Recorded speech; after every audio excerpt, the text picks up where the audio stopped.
नमस्कार दोस्तों, कैसे हैं आप सब? उम्मीद करती हूँ कि आप सब बहुत अच्छे होंगे। आज के वीडियो में हम जानेंगे गणेश चौथ का व्रत कथा के बारे में। माघ मास के कृष्ण पक्ष के चतुर्थी तिथि के चतुर्थी व्रत को सकट चौथ का व्रत कहा जाता है। इस तिथि को तिलकुटा चौथ, संकष्टी चौथ, माघी चौथ कई नामों से जाना जाता है।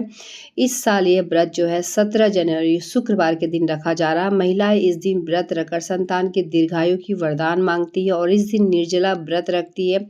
शाम के समय चंद्रदेव को अर्घ देने के बाद फलाहार भोजन करती है और साथ ही इस व्रत को करने के बाद आप लोग कथा ज़रूर सुनिएगा, क्योंकि बिना कथा का ये व्रत जो है अधूरा माना जाता है। तो चलिए व्रत कथा के बारे में जानते हैं। तो कथा बहुत सारा है, लेकिन पहला कथा इस प्रकार है। एक दिन माता पार्वती नदी किनारे भगवान शिव के साथ बैठी थी। उनको चौपड़ खेलने की इच्छा हुई, लेकिन उनके अलावा कोई तीसरा नहीं था जो इस खेल का हार जीत का फैसला कर सके। ऐसे में माता पार्वती और शिव जी ने एक मिट्टी की मूर्ति में जान फूंक दी और उसे ही निर्णायक की भूमिका दी। खेल में माता पार्वती लगातार 3 से 4 बार विजय हुई, लेकिन एक बार बालक ने गलती से माता पार्वती को हारा हुआ और भगवान शिव को विजयी घोषित कर दिया। इस पर पार्वती जी बहुत ही क्रोधित हुई और क्रोधित पार्वती जी ने उस बालक को लंगड़ा बना दिया।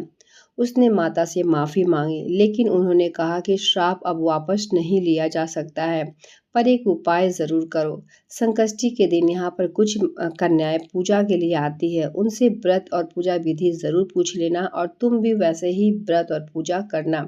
माता पार्वती के कहे अनुसार वो बच्चा वैसा ही किया और उनकी पूजा से प्रसन्न होकर भगवान गणेश ने उनके सभी कष्टों को दूर कर दिए। तो इस तरीके से पहला कथा समाप्त होता है। कथा आप लोग ज़रूर सुनिएगा, बहुत तरीके का कथा है, यानी 3-4 कथा मैं अपने वीडियोज़ में अपलोड करूँगी। आप लोग कथा कोई भी एक ज़रूर से ज़रूर सुन लीजिएगा। तो माघी चौथ का दूसरा कथा इस प्रकार है। राजा हरिश्चंद्र के राज्य में एक कुम्हार था। वो मिट्टी का बर्तन बनाता था, लेकिन वह कच्चे रह जाते थे। एक पुजारी की सलाह पर उसने इस समस्या को दूर करने के लिए एक छोटे बालक को मिट्टी के बर्तनों के साथ आमा में डाल दिया। उस दिन संकष्टी चतुर्थी का दिन था। उस बच्चे की माँ अपने बेटे के लिए बहुत परेशान थी। उसने गणेश जी से बेटे की कुशलता की प्रार्थना की। दूसरे दिन जब कुम्हार ने सुबह उठकर देखा तो आवा में बर्तन तो पक गए थे, लेकिन बच्चे का बाल बांका भी नहीं हुआ था। वह डर गया और राजा के दरबार में जाकर सारी घटना बताई। इसके बाद राजा ने उस बच्चे और उसकी माँ को बुलाया, तो माँ ने सभी तरह के विघ्न को दूर करने वाला संकष्टी चतुर्थी का वर्णन किया।